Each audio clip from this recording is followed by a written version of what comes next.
So again on Thursday, I mentioned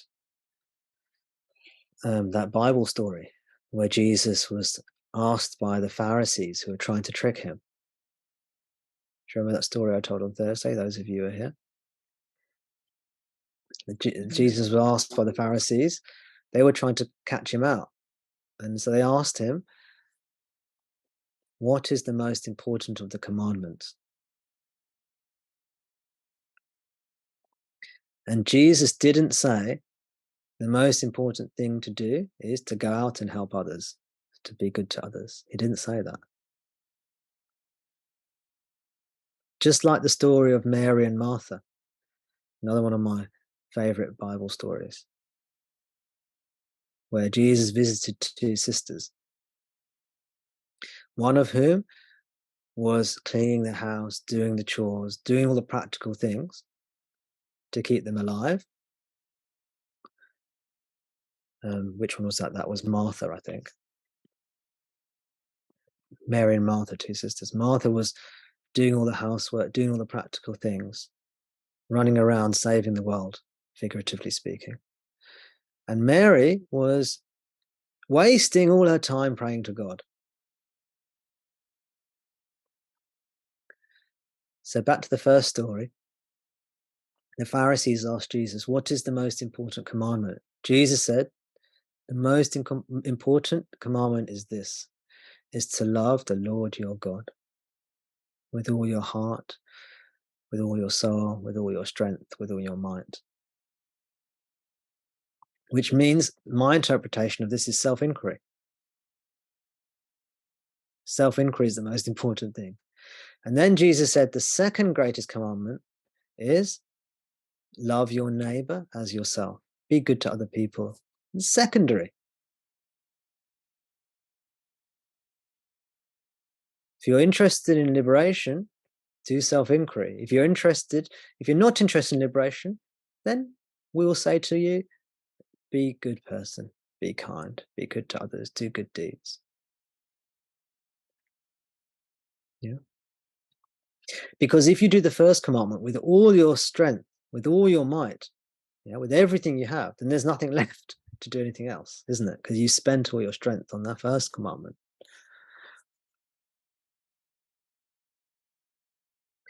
Now back to the second story, Mary and Martha. Martha came up to Jesus just as he was about to set foot in the house. He barely had set foot in the house. Martha's already scurrying around, approaching him. Jesus, Jesus, please talk to my sister Mary. Tell her to help me. Tell her to help me with the cleaning, the cooking, the groceries, the laundry. And Jesus, with the infinite patience, approached Martha with compassion and said to Martha, Mary has chosen the right path. Mary is doing what is right. She is bowing before God. Can you imagine how Martha must have felt? Her insides just wrenched out of her. You know, must have felt horrible for her. Maybe. Maybe not. So Mary and Martha are in both. These two sisters are in us. One is the outward going mind. One is the inward going mind. Do you see? One is scurrying around the house, going outside, going here, there. And one is pious, humble, head bowed, going within. Represents this mind, the mind not going out through the senses into the world, but coming back to the I am.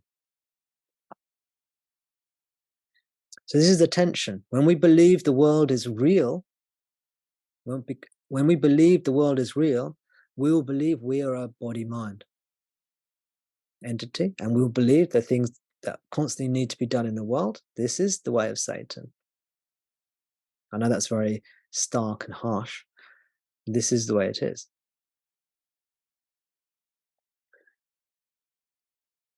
This is why, in Who Am I? Let's see. Let's see if I can find it.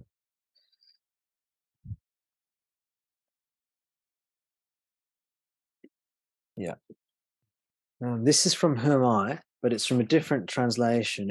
It's from an earlier translation by Arthur Osborne. So this is the collected works of Ramana Maharshi, but it's an earlier version.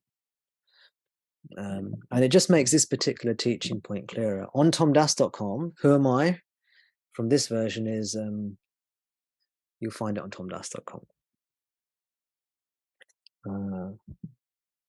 Okay. And this is talking about the desire to do good and the desire to do bad things. And worldly religion, that's not going towards liberation, just says do good. But if you're interested in the real religious teaching, the yoga, teaching of yoga, the teaching of liberation, then it's to go beyond good and evil, both of which are an illusion. Let's see.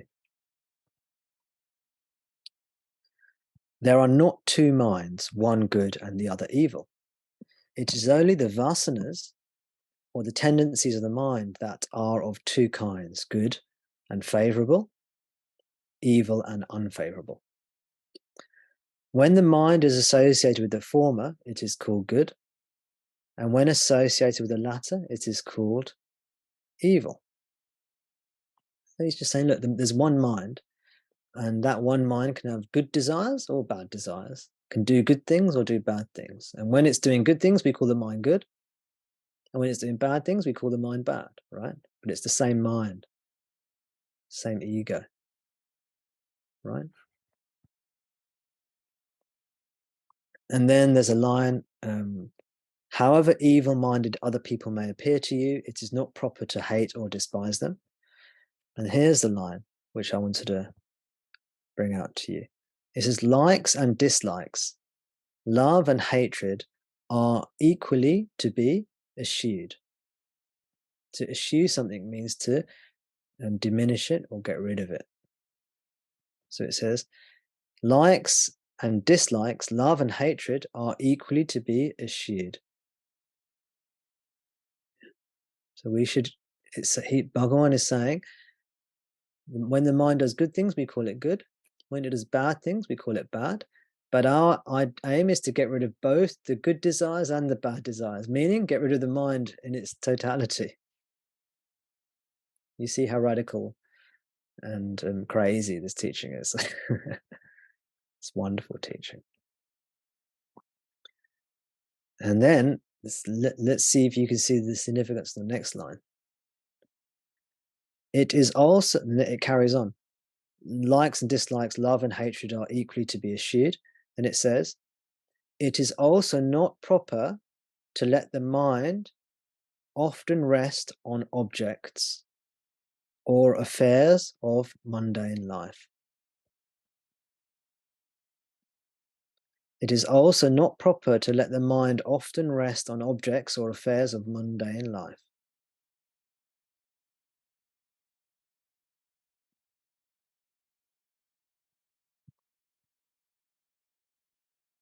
So he's talking about going within, isn't he? Isn't he talking about going within? Here's from the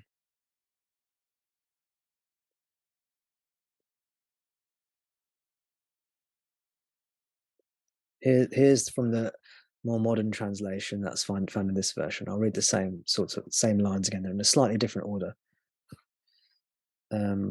There are not two minds, one good and the other evil. The mind is only one. It is the residual impressions that are of two kinds, auspicious and inauspicious. So here it translates vasanas as residual impressions. It is the residual impressions that are of two kinds, auspicious and inauspicious. When the mind is under the influence of auspicious impressions, it is called good. And when it is under the influence of inauspicious impressions, it is regarded as evil. The mind should not be allowed to wander towards worldly objects and what concerns other people. However bad other people may be, one should bear no hatred for them. Both desire and hatred should be eschewed. So it actually is pretty clear there. I don't think I saw it all the first time. You see, the teaching in Who Am I, all the teachings are in Who Am I, that 10-page long text. And most people read it and they don't get they don't see the teachings there. Or they read it and they don't take the teachings to heart. They don't see how deep those teachings are. Think about it. The mind should not be allowed to wander towards worldly objects and what concerns other people. Think about how radical that is. Think about what that means. This is Bhagavan's heartfelt instruction to us. To conventional wisdom, it sounds like burying your head in the sand, and it sounds like it's self-centered, and it sounds maybe even unhealthy. But Bhagavan knows if we do this with love, with earnestness, with surrender, we discover the treasure within that transforms everything forever, that bestows eternal life, bliss, happiness. This is why I believe Jesus said to Martha, Mary is doing the right thing. She's going to God. She's praying. She's turning inwards. So we always have a choice to be more like Mary or to be more like Martha. The teaching is encouraging us to be like Mary, these two being within us both.